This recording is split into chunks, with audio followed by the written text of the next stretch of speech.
everyone, how's it going? It's That Nerd Ryan here, and today we're going to do a last Ant-Man Quantumania theory. Instead of doing the 5 last theories that I used to do, this one is going to be one specific kind of question slash theory, multiple theories around the same thing, really. And it's, how does this Kang exist in the MCU? So, as you guys see, we're playing the last episode of Loki behind us. Kind of. It's okay. There we go. But in this episode, it explains that the one that remains is the last Kang variant at the time. Obviously, when he's killed, all the other ones are released.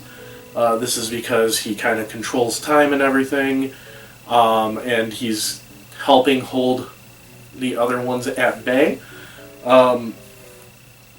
But the real question is, how does that affect Ant-Man and the Wasp Quantumania? Now, there's 3 possible ways that this can happen, or be explained. One being that the entire MCU was secretly rewritten, not to like major effect, but just certain changes that we could actually probably see and retcon in MCU movies. Next one would be that this Kang survived. There's a way I could explain that. We'll get to it.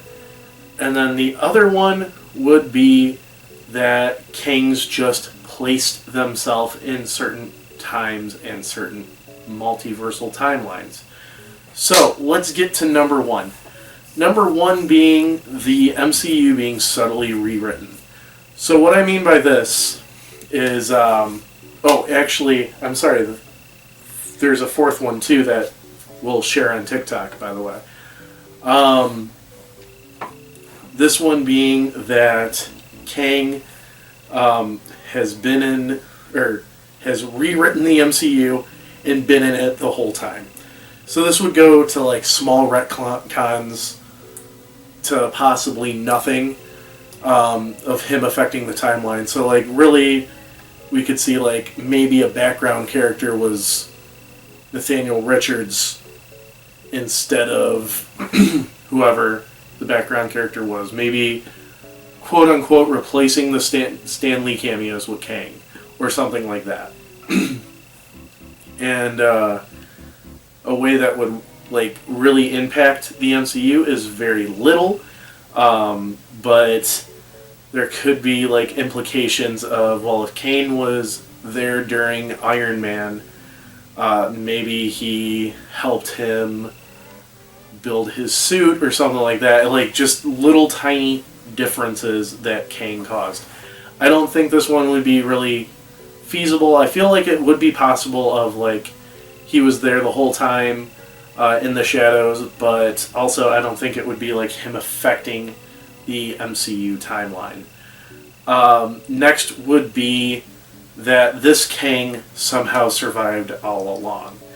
And what I mean by that is the quantum realm works very strangely. And what I mean by that is we see that Scott was able to travel through time in the quantum realm.